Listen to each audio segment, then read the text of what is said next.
فليتفضل مشكورا.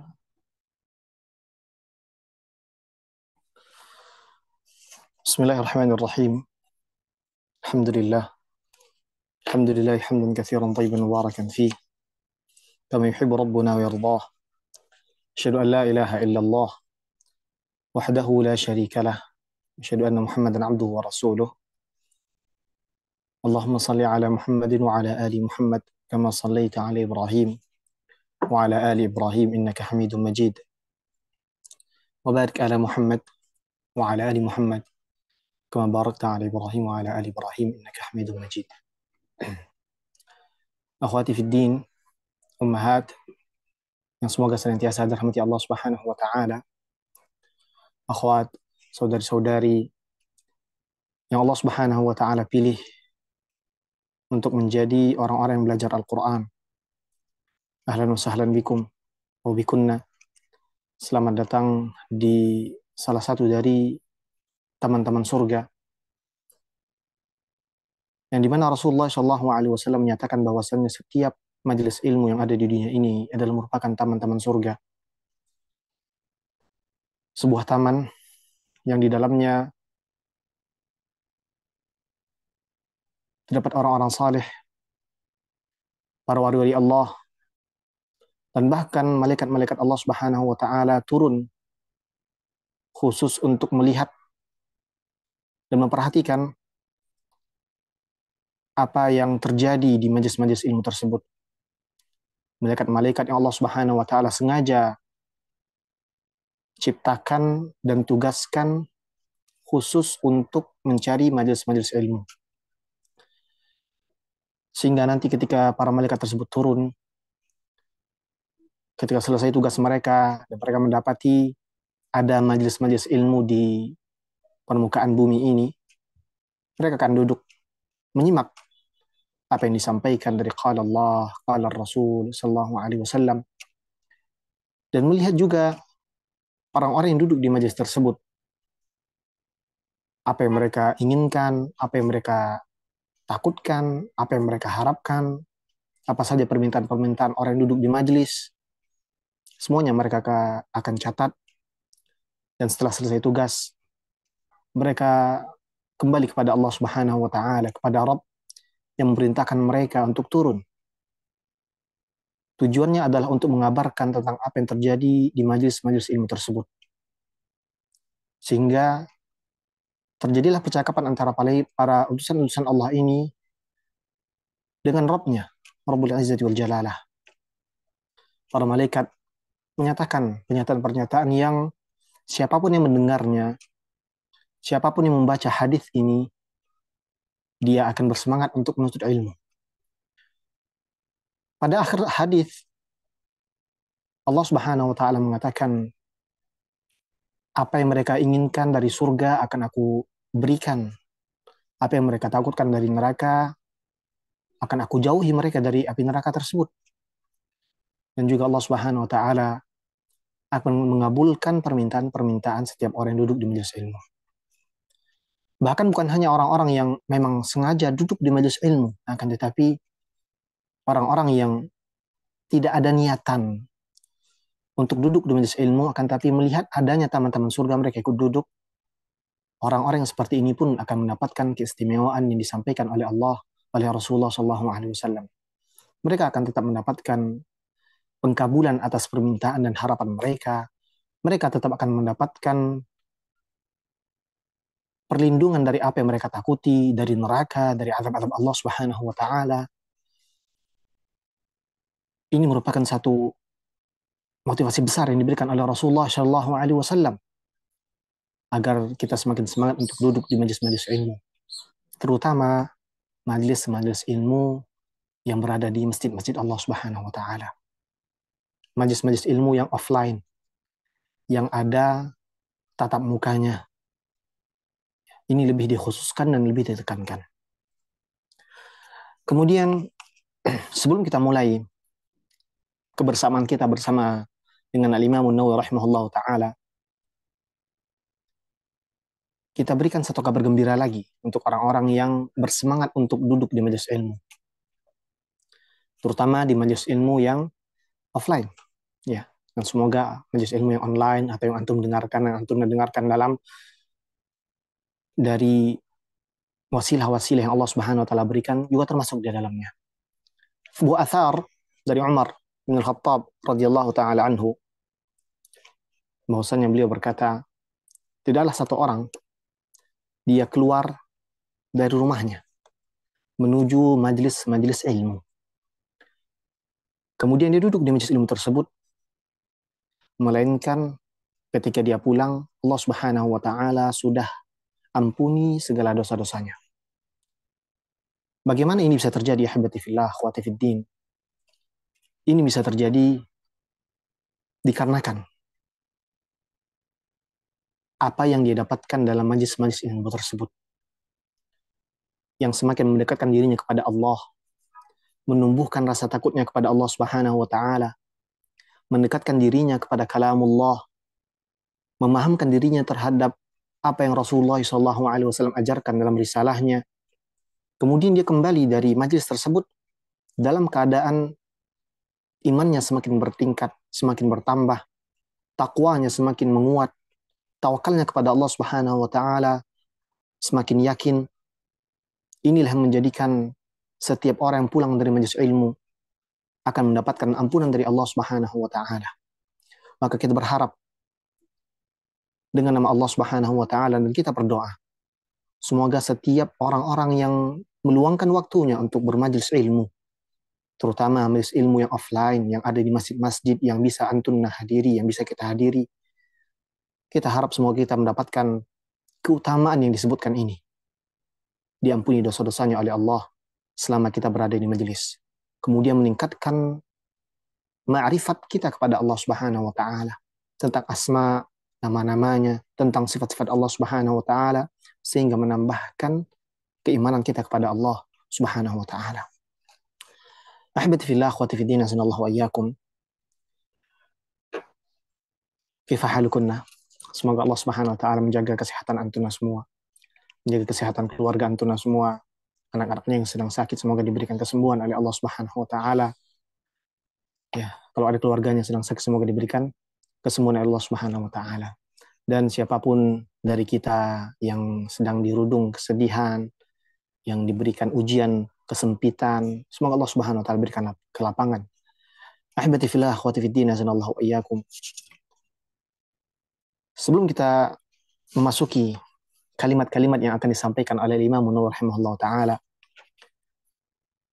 ada baiknya kita kembali mengingatkan untuk setiap para talabatul ilm, setiap para penuntut ilmu, terutama mereka-mereka yang mengkaji Al-Quran dan As-Sunnah, serta ilmu-ilmu agama yang lainnya. Ketahuilah bahwasanya jalan yang antunna pilih, yang sedang antunna rasakan dan jalani adalah jalannya para anbiya. Lihat kisah Musa alaihi salam yang melakukan perjalanan bersama dengan Nabi Khidir ala qauli rajih. Perjalanan menuntut ilmu, mendapatkan ilmu yang belum diberikan oleh Allah Subhanahu wa taala yang ada di sisi Nabi Khidir. Sebuah perjalanan yang kalau kita membaca tafsir surah Al-Kahfi yang bercerita tentang kisah Nabi Musa dan Nabi Khidir, kita akan mendapatkan bagaimana tamaknya Nabi Musa alaihissalam kepada ilmu, dan juga bagaimana semangatnya Nabi Khidir alaihissalam dalam mengajarkan ilmu. Jalan yang kita pilih, jalan yang antuna sedang rasakan dan jalani, adalah jalan alternatif untuk antuna menuju surganya Allah yang merupakan harapan bagi setiap mukmin. Maka syukuri setiap perjalanan-perjalanan antuna.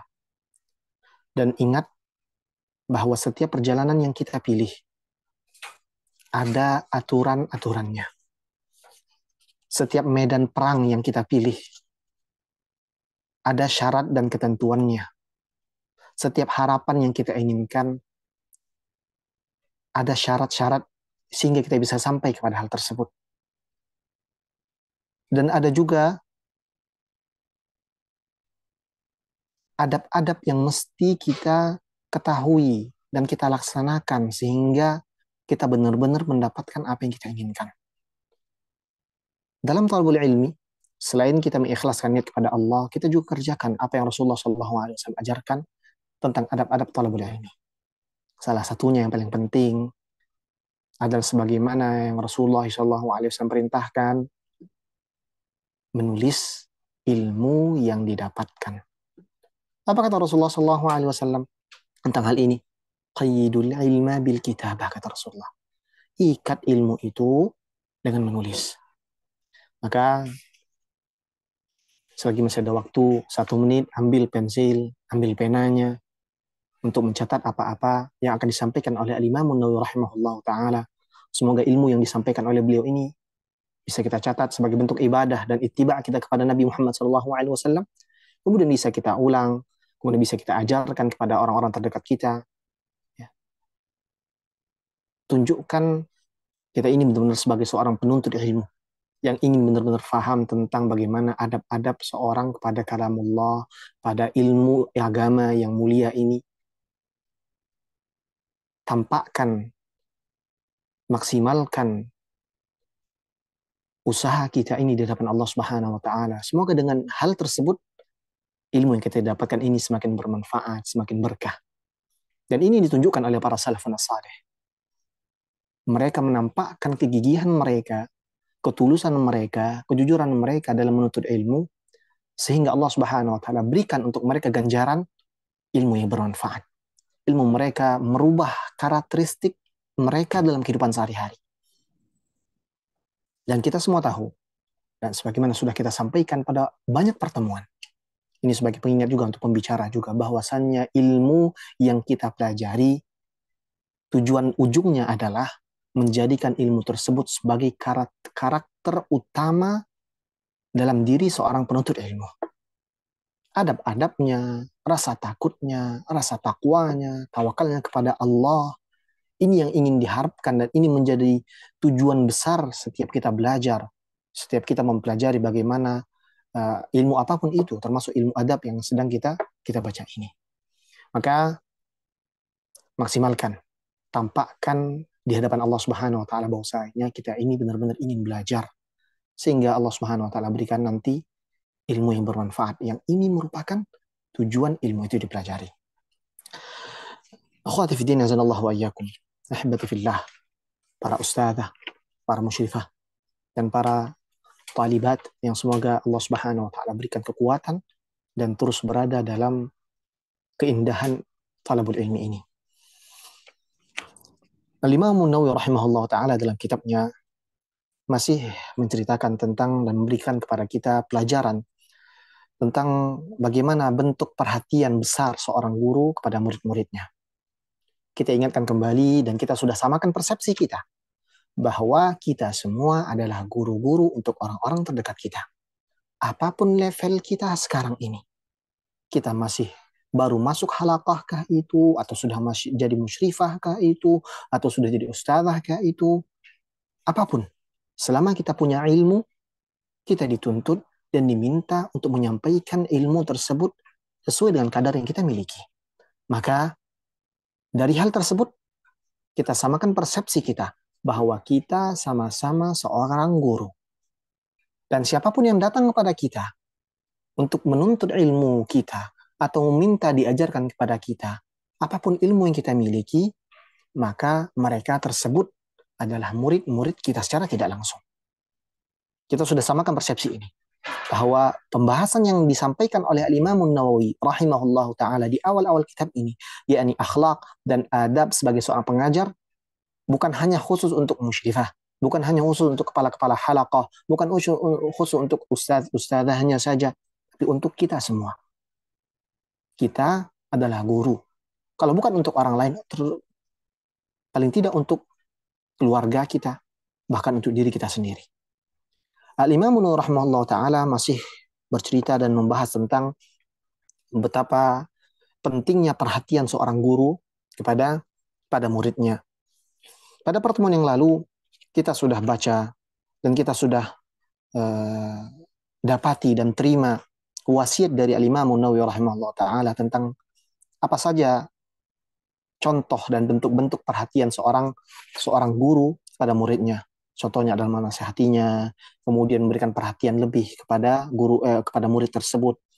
Hari ini kita akan baca apa yang disampaikan oleh Imam Nawawi rahimahullah taala tentang bagaimana pentingnya seorang guru untuk membentuk karakter murid. Karakter seperti apa yang diinginkan oleh Imam Nawawi rahimahullah taala untuk dibentuk di jiwa murid tersebut. Sekarang kita baca. Qala rahimahullah taala faslun wa yanbaghi an yu'addiba al-muta'allima 'ala at-tadrij bil adab as-saniyah wasyiyam al-murdiyah aw al-mardiyah wa riyadati nafsihi bid daqa'iq al-khafiyyah wa yu'awwiduhu as-siyanata fi jami'i umurihi al-batinah wal jaliyah. Hendaknya seorang penuntut, seorang guru, seorang pengajar, dan ini umum untuk pengajar Al-Quran kah itu ataupun pengajar ilmu-ilmu agama yang lainnya, hendaknya dia mengajarkan dan membentuk muridnya untuk senantiasa bisa berakhlak dan beradab dengan akhlak-akhlak yang mulia. Terus diajarkan kepada murid-murid ini adab sebagai seorang penuntut ilmu. Sebelum kita mulai belajar, ingatkan kembali kepada para murid-murid bahwasannya ilmu ini adalah sesuatu yang mulia dan sesuatu yang mulia harus dituntut pula dengan cara yang mulia, dengan adab-adabnya. Sampaikan kepada murid hal-hal tersebut tentang keutamaan beradab dan berakhlak dan betapa pentingnya beradab dan berakhlak dalam majelis ilmu. Sampaikan hal tersebut. Bahkan pada orang-orang terdekat kita, sampaikan bahwasanya ingin akan saya sampaikan ini ada satu ilmu Al-Quran. Ajarkan kepada mereka dan tunjukkan kepada mereka adab-adab yang tinggi yang sudah pernah kita pelajari. Sebelum misalnya kita mulai halaqah atau kita ingin menyampaikan sesuatu tentang ilmu yang barusan kita dapatkan dari majelis ilmu, kalau kita melihat orang tersebut atau murid kita tersebut masih dalam keadaan tidak siap untuk menerima ilmu, sampaikan kepada mereka siap untuk menuntut ilmu. Kalau butuh untuk dicatat, sampaikan kepada mereka catat ilmu ini. Kalau dalam pembicaraan biasa misalnya, atau pertemuan antara seorang sahabat dengan sahabatnya, dan sahabat tersebut bertanya, apa sih yang ente dapatkan dari majelis tadi? Kalau dilihatnya dia masih leha-leha, pegang HP dan sebagainya, ajarkan bahwasanya akan saya sampaikan ini adalah ilmu. Qala Allah, qala Rasul, hukum-hukum Allah, apa yang diinginkan Allah Subhanahu wa taala, supaya dia siap untuk menerima bahwasanya ini adalah ilmu agama, ini adalah Al-Qur'an, ini adalah kalamullah. Ini hal sederhana yang kalau kita sepelekan, kalau kita tidak punya perhatian lebih pada hal ini, untuk menerapkan adab-adab dalam majelis ilmu, adab-adab dalam menuntut ilmu, lama-kelamaan ilmu yang dipelajari seseorang tersebut akan hilang marwahnya di hati dan jiwa seorang tersebut. Kita semua setuju bahwasannya yang kita pelajari dari awal sampai sekarang ini, dari kitab At-Tibyan ini adalah untuk menjaga keistimewaan dan kemuliaan ilmu. Dia akan tetap terjaga dan mulia dengan penjagaan Allah Subhanahu wa taala, dan itu pasti. Akan tapi kita dituntut, ketika kita seorang penuntut ilmu, kita dituntut untuk menjaga keistimewaan tersebut dengan adab-adabnya, dengan akhlak-akhlak bermuamalah dengan ilmu. Maka salah satu bentuk perhatian besar seorang pengajar kepada muridnya, seorang guru kepada muridnya adalah si guru mengajarkan adab-adab yang mulia kepada muridnya tersebut. Caranya bagaimana? Bisa dengan membaca kitab-kitab adab, kitab-kitab akhlak, atau paling tidak mempraktekkan, dan ini lebih kuat, mempraktekkan adab-adab tersebut di hadapan para murid-muridnya. Sehingga ketika murid-murid melihat gurunya bisa mempraktekkan ilmu, maka terbentuklah, oh ternyata sunnah itu seperti ini. Yang tidak boleh dikerjakan, yang dilarang oleh agama itu seperti ini. Dan ini juga sangat berlaku kepada setiap orang tua. Antunna, akhwati fiddin, saudara-saudari sekalian, ibu-ibu yang punya anak. Antunna adalah madrasah pertama untuk anak-anak antunna.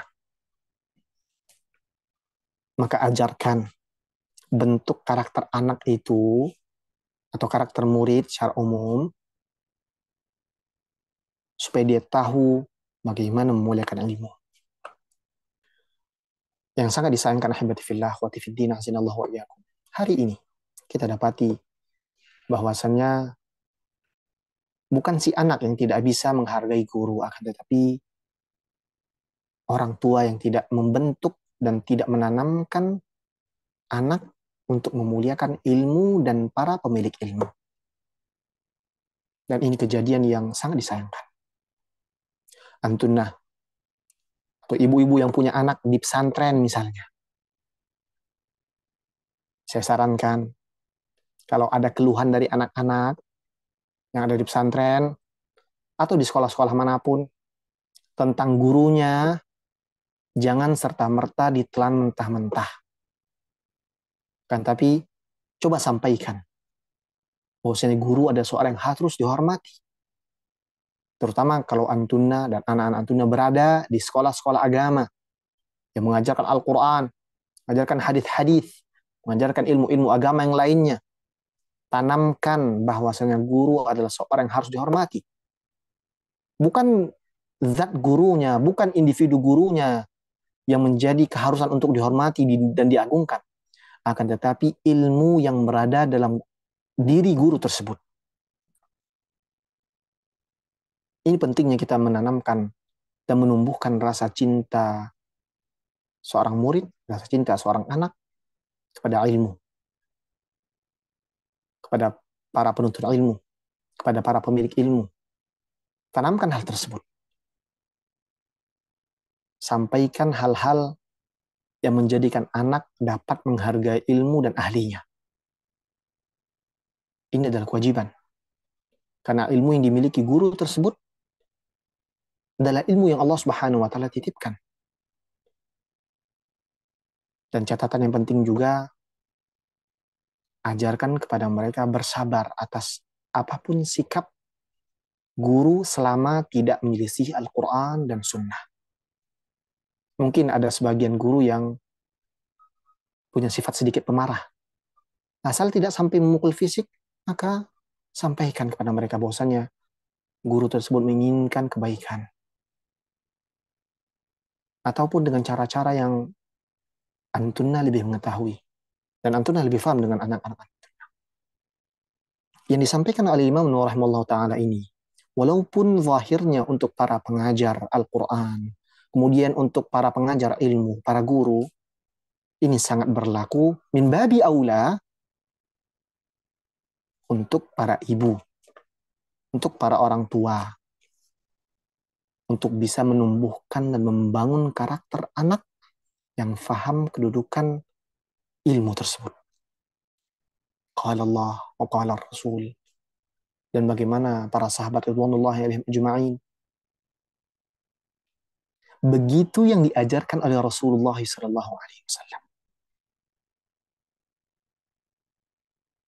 Paling sederhananya, dalam sebuah hadis Rasulullah SAW, ketika di hadapan beliau berkumpul orang-orang dari salah satu kaum. Ada orang-orang tua dari mereka, dari para sahabat, dan ada anak-anak yang masih kecil. Tiba-tiba salah seorang junior nih, anak-anak kecil dari di antara mereka, mulai berbicara tentang suatu permasalahan di hadapan Rasulullah SAW. Sedangkan di hadapan mereka, di hadapan anak tersebut, ada orang-orang lebih tua dan lebih dewasa dan lebih berilmu.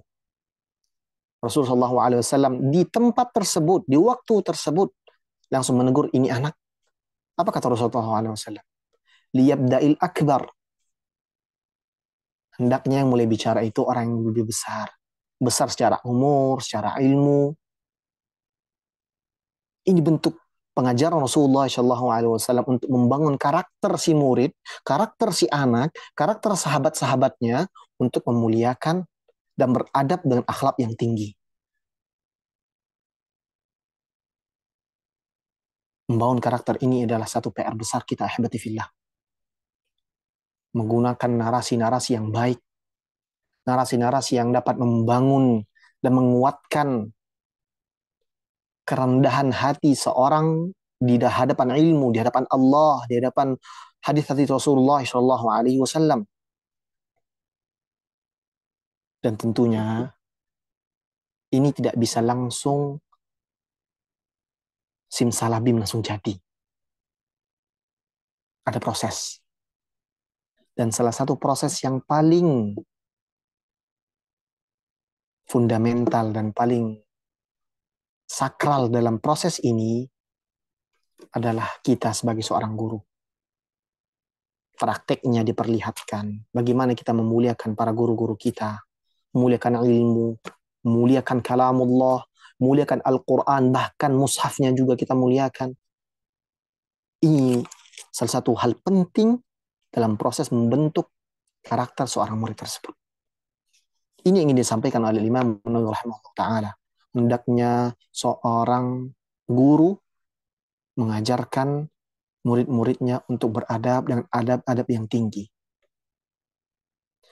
Dalam nas ini juga, beliau rahimahullah ta'ala menggunakan diksi at-tadrij yang bermakna berangsur-angsur. Artinya tidak sekaligus.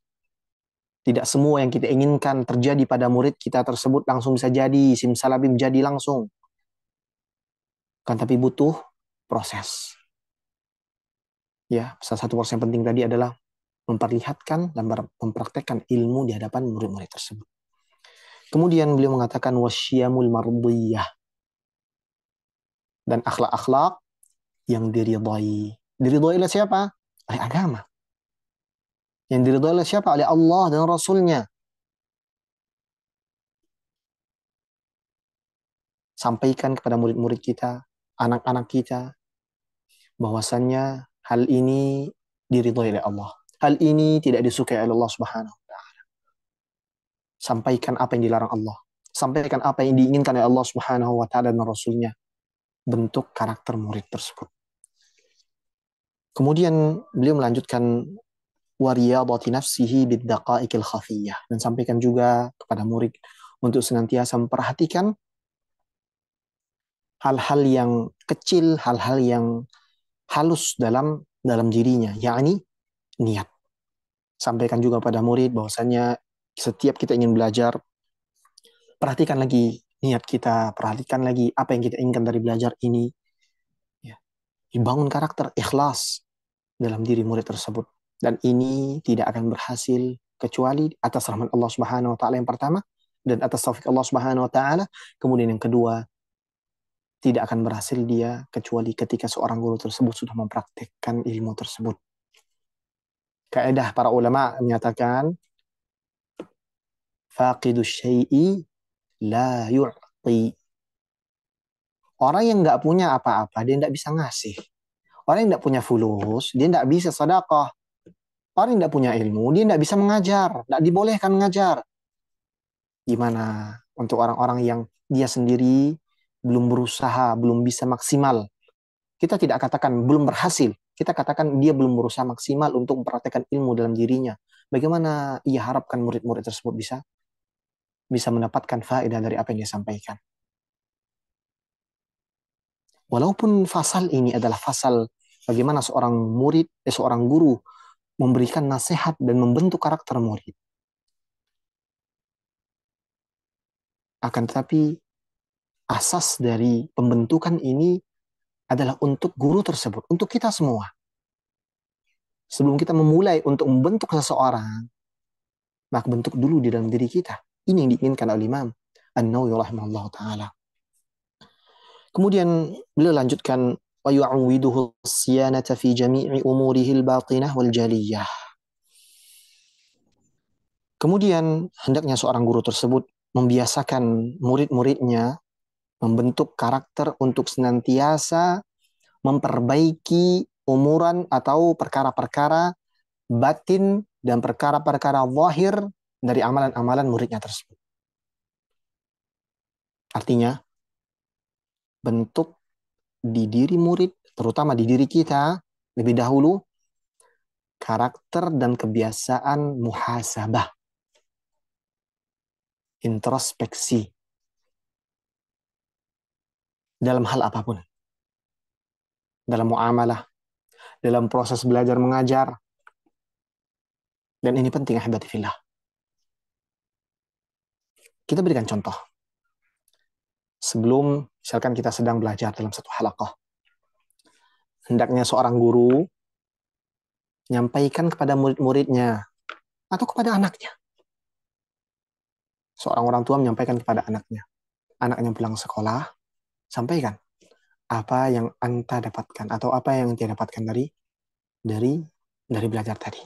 Nah, yang kamu dapatin di sekolah tadi apa? Faham enggak pelajarannya? Apa yang bisa diambil faedahnya? Begitu pula dengan murid-murid yang ada di majelis-majelis ilmu. Bentuk karakter dan kebiasaan muhasabah dan introspeksi terhadap apa yang sudah dilakukan. Dan ini sekali lagi yang diajarkan oleh para salafus saleh. Para ulama dahulu, para imam, mengajarkan kepada murid-muridnya untuk mencatat setiap apa yang mereka pelajari. Kemudian di akhir tahun atau di akhir bulan, mereka lihat apa yang telah mereka dapatkan dalam sebulan tersebut. Dan ini pula yang kita dapatkan dari guru-guru kita. Sebagian para masyayikh, ketika kita sudah melazimi mereka beberapa bulan, di akhir tahun, biasanya sebelum kita liburan, kita akan dikumpulkan. Kemudian kita disuruh tuh buat nyatet apa saja kitab atau buku yang sudah selesai kita baca dan kita mau tolaah. Tulis berapa kitab, kita tulis kitabnya berapa kitab. Kemudian kita disuruh untuk menyampaikan apa yang antum dapatkan atau ringkas satu kitab tersebut dalam 5 menit. Tujuannya apa? Untuk melihat progresnya bagaimana, progres si murid tersebut sampai mana. Kemudian kalau ada kesalahan-kesalahan bisa dirubah. Ini gunanya muhasabah dan introspeksi dalam proses menuntut ilmu. Dan ini harus sudah dibangun dan disampaikan kepada para murid. Tujuannya lagi apa? Agar senantiasa ada keterikatan antara seorang murid dengan ilmu. Seorang pelajar dengan ilmu yang dia pelajari. Ada keterikatan terus-menerus. Sehingga ketika dia lihat ada pencapaian yang dia dapatkan, kemudian ada beberapa hal yang mesti dia perbaiki, dia akan mencoba untuk memperbaikinya sehingga tidak ada kata putus antara dia dengan ilmunya. Dan ini yang diharapkan dari seorang penuntut ilmu. Begitu pula dalam halaqah-halaqah, misal halaqah tahsin Quran, ya musyrifahnya atau ketua halaqahnya, ya sampaikan apa yang antum dapatkan selama sebulan ini misalnya. Ada evaluasi, ya sampai tidak ke kompetensi dasar yang diinginkan. Kalau belum, apa nih yang salah? Ya, kalau ada yang salah diperbaiki. Yang metode-metode seperti ini sudah diajarkan oleh para salafun salih dan hendaknya kita praktikkan sama-sama. Ini tadi disampaikan oleh Imam An-Nawawi rahimahullah taala, wa yu'awwiduhu as-siyanata fi jami'i umuri al-batinah wal jaliyah. Ini untuk hal-hal yang jali, yang zahir. Sedangkan untuk hal-hal yang batin, sampaikan kepada mereka pentingnya ikhlas. Sampaikan kepada mereka bahayanya riya, bahayanya ujub.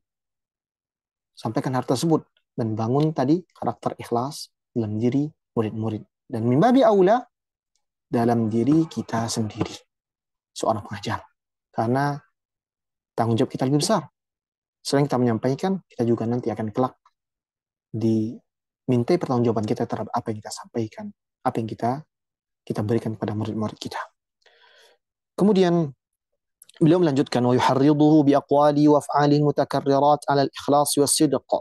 Kemudian memberikan motivasi, ya, salah satu cara bentuk membangun karakter dari seorang murid tersebut adalah dengan memotivasinya, baik dengan perkataan ataupun dengan perbuatan dari guru tersebut, senantiasa dan berulang-ulang mengajarkan tentang ikhlas, kemudian tentang kejujuran, kemudian tentang memperbaiki niat, ya, meluruskan niat, wa muraqabatullah ta'ala fi jami'il lahadat, dan hendaknya menanamkan sifat ihsan, ya, di hadapan murid-murid, kepada murid-murid juga.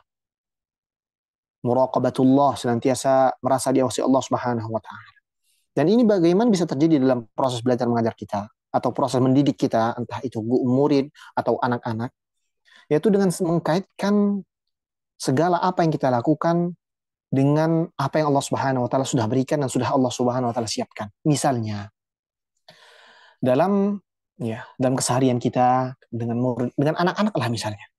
Ketika kita ingin menanamkan sifat muraqabatullah kepada anak-anak kita, ya, atau kepada murid-murid, pada anak-anak kita, sampaikan pada setiap apa yang dilakukan ada Allah Subhanahu wa taala memperhatikan. Sehingga perhatiannya atau fokusnya Bukan ada orang tua yang lihat atau ada CCTV yang sudah dipasang. Coba tanamkan karakter ihsan di diri murid-murid dan anak-anak kita.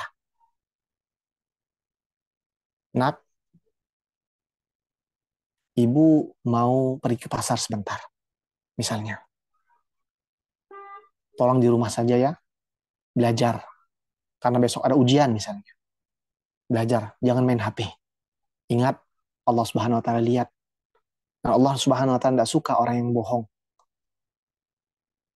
Ketika hal-hal kehidupan sehari-hari selalu dikaitkan dengan Allah Subhanahu wa taala, akan timbul mungkin pertanyaan di anak, terutama anak yang kecil. Siapa itu Allah?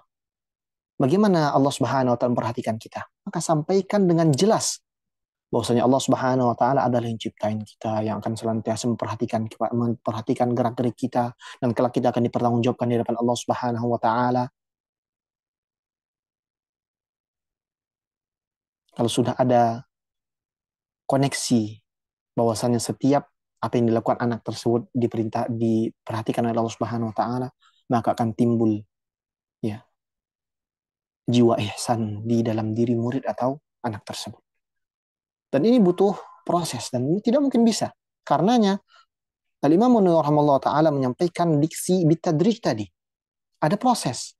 Tidak bisa serta-merta langsung jadi. Mungkin 1 hari pertama, 2 hari, 3 hari, 1 bulan, tidak mungkin langsung bisa berubah atau tidak terbangun untuk karakter.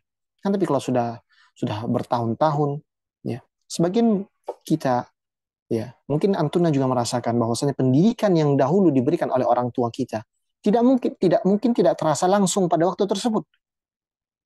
Didikan dan apa yang disampaikan oleh orang tua kita bisa jadi akan terasa ketika kita sudah dewasa nanti. Itu pula dengan apa yang diajarkan oleh guru-guru kita, para masyayikh kita. Mungkin tidak bisa langsung kita pahami pada hal tersebut, pada saat tersebut. Apa sih tujuannya beliau melakukan itu? Apa sih tujuannya beliau keras tasdid dalam mengajarkan kita? Apa tujuannya? Dirasakan pada saat itu. Nanti ketika dia sudah keluar atau sudah mulai berusaha untuk mengajarkan, ketika dia sudah mengajarkan ilmu yang diambil dari Antuna, dia akan merasakan apa yang sudah Antuna sampaikan, yang sudah gurunya sampaikan.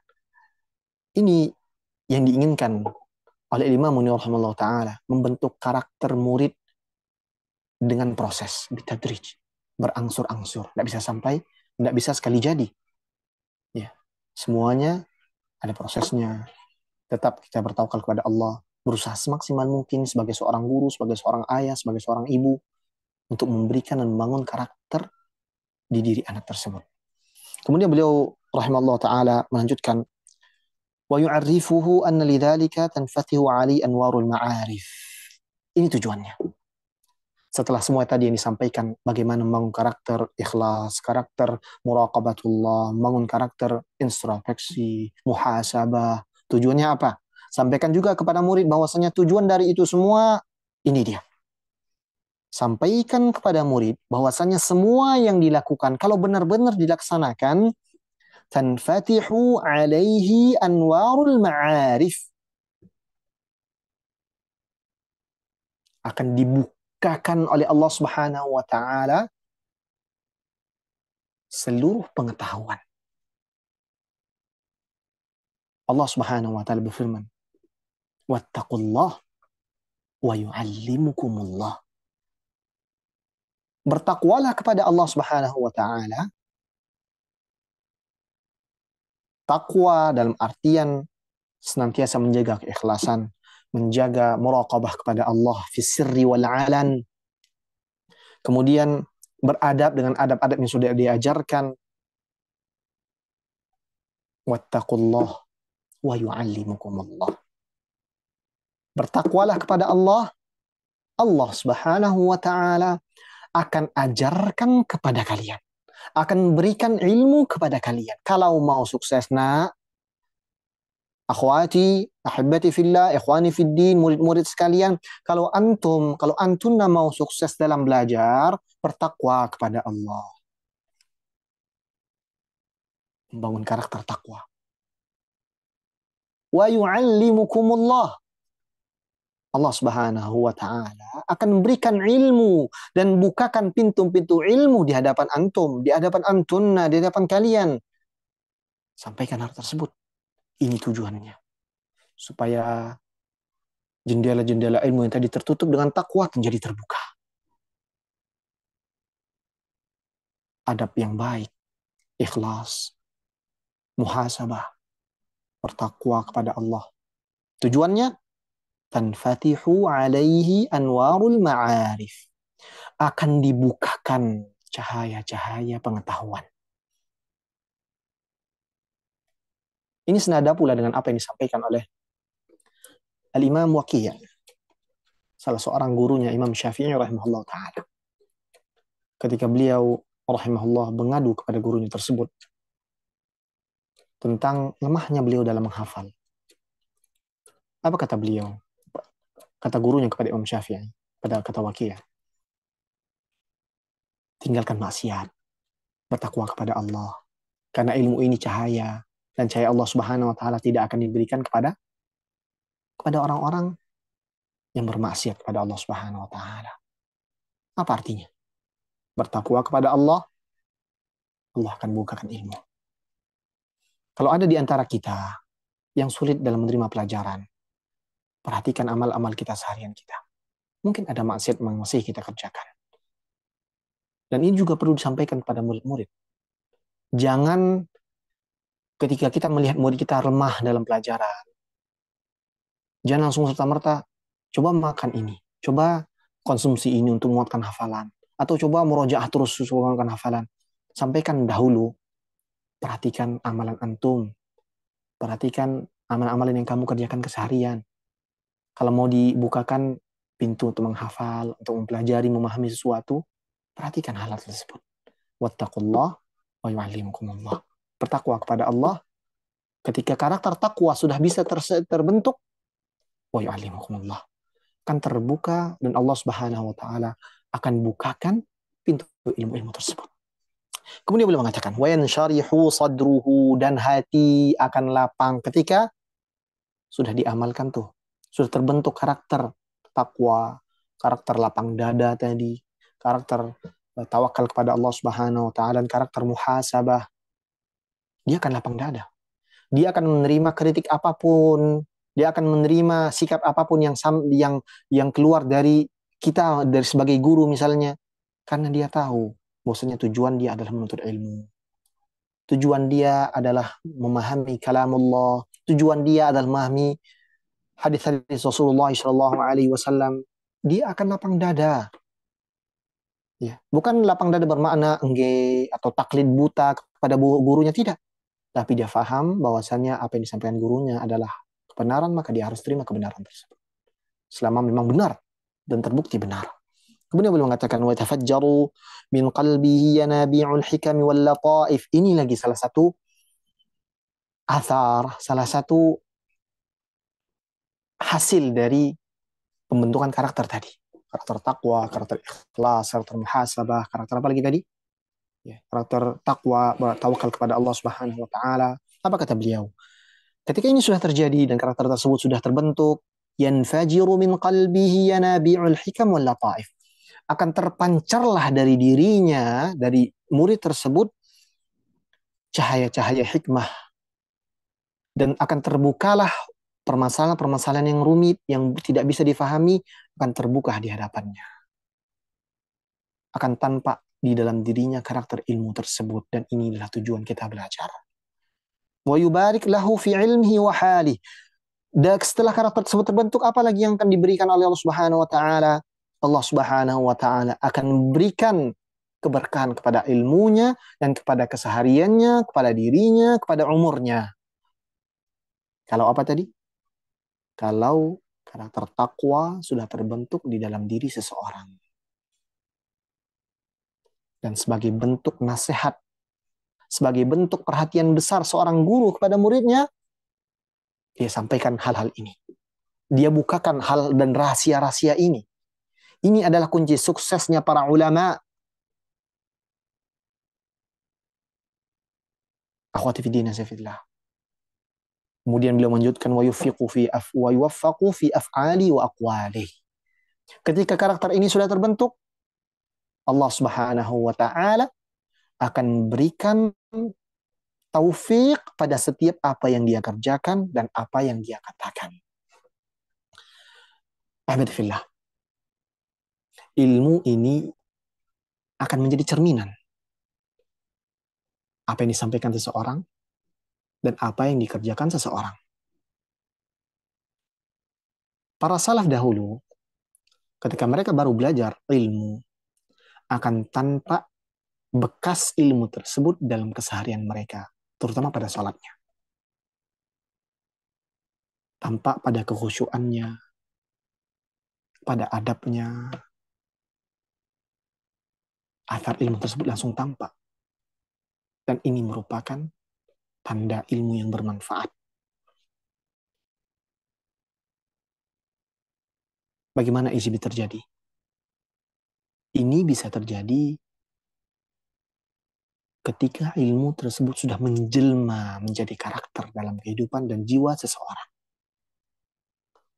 Ilmu bukan hanya lagi sebatas pengetahuan yang ada di kepalanya. Tapi ilmu sudah berubah menjadi karakter yang menjadikan seorang penuntut ilmu itu berbeda dari orang-orang awam. Gerak-geriknya adalah menuntut ilmu. Gerak-geriknya adalah dengan ilmu. Gerak-geriknya dengan dalil, mengharapkan ridha dan kasih sayang dan rahmat Allah Subhanahu wa taala.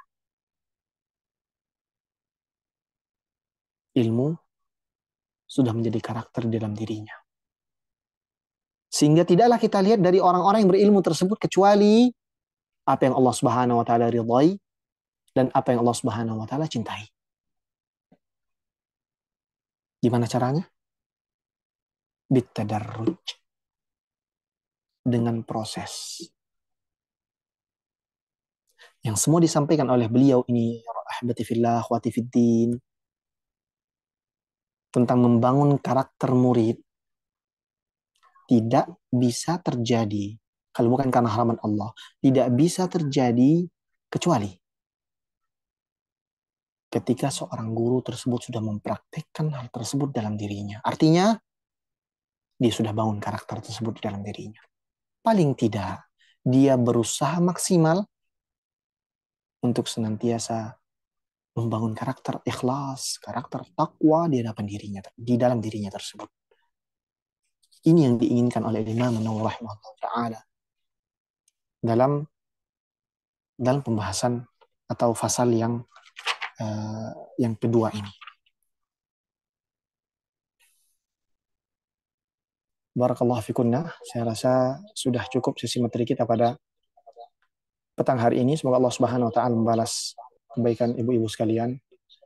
Semoga Allah Subhanahu wa taala menerima amal ibadah kita semua, terutama amal ibadah talabul ilmi. Semoga Allah Subhanahu wa taala membalas semua kebaikan guru-guru kita, mengajarkan kepada kita walau harf, walaupun satu huruf. Semoga Allah Subhanahu wa taala membalas kebaikan orang dan guru-guru yang berada di balik terlaksananya majelis ini. Insyaallah Subhanahu wa taala kita bertemu pada pertemuan selanjutnya dengan fasal-fasal dan ilmu-ilmu yang sudah disiapkan oleh Imam Allah taala. Tetap semangat dalam belajar ya, karena antuna berada di jalan yang baik, jalan yang begitu luar biasa. Tetap berada di jalur ini. Semoga Allah Subhanahu wa taala memberikan keistiqomahan. Tunjukkan ketamakan antuna dalam belajar. Kepada siapa? Kepada Allah Subhanahu wa taala. Kami tutup dengan doa kafaratul majlis. Subhanakallahumma bihamdika asyhadu an la ilaha illa anta astaghfiruka wa atubu ilaik. Wassallallahu wasallam ala nabiyina Muhammadin wa ala alihi wa sahbihi wasallam. Wassalamualaikum warahmatullahi wabarakatuh.